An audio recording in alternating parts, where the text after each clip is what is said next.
There is never enough time. I do want to accomplish all these things though. If I don't, well, I will waste the only life I've been given on this earth. I've got to do them all if I want to live a full life as I'm supposed to.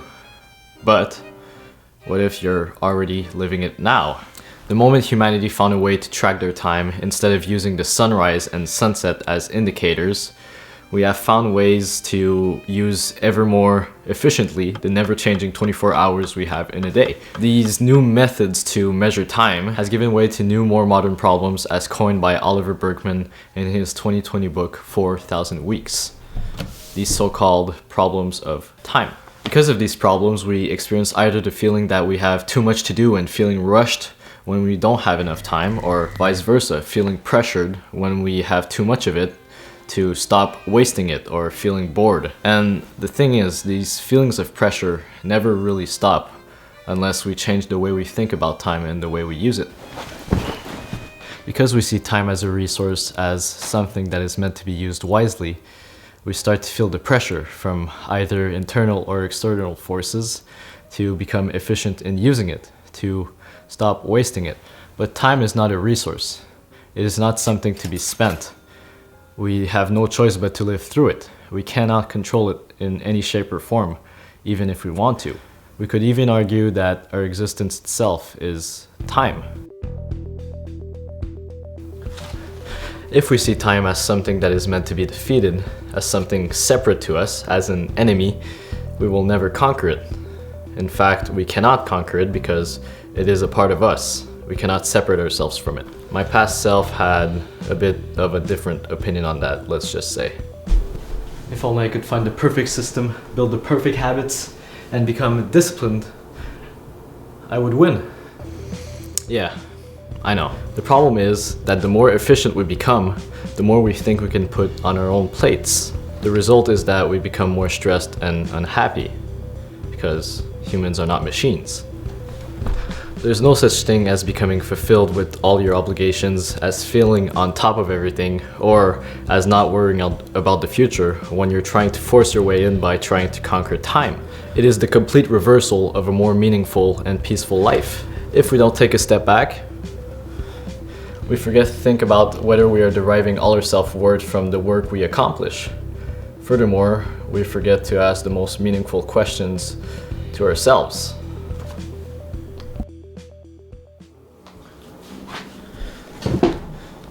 What would it mean to spend the time you're using in a way that truly feels as though you are making it count? This is the most fundamental question we ask ourselves when managing our time. Although this time, no pun intended, we'll try to see it from a different perspective. See, sometimes we forget, but in the long run, we're all dead.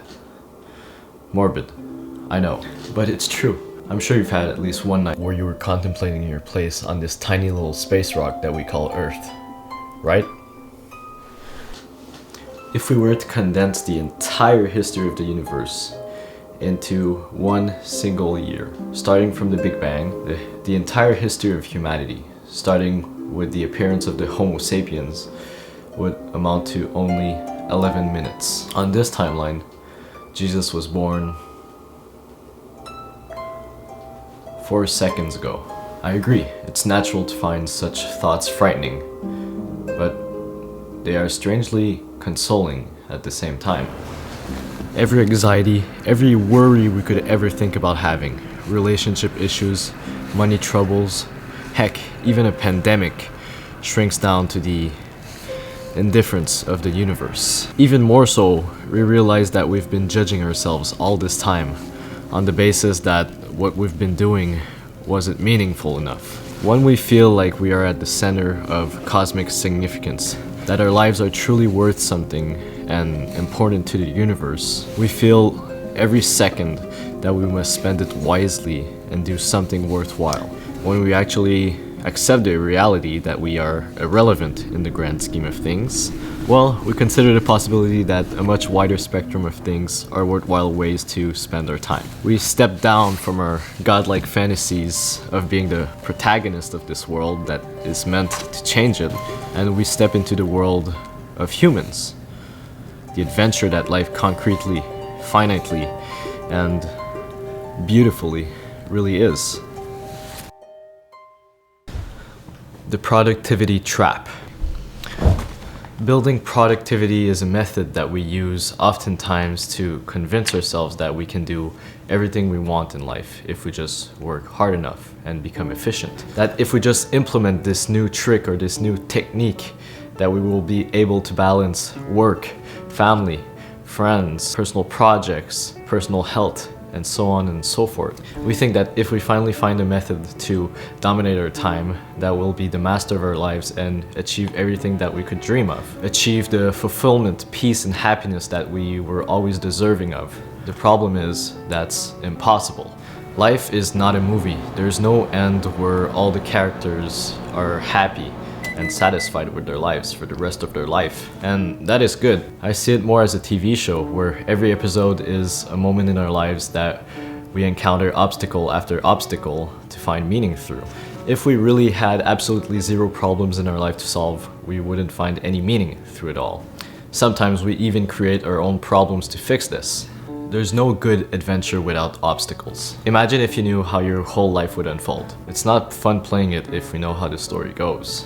Life is meant to be filled with unpredictability. And if you think about it, without that unpredictability, you probably wouldn't be here anyways. So many coincidences with an impossibly small chance of happening have all coincided together to bring you here on Earth. We didn't have to happen, but we did. And that's what's so amazing about being limited in control.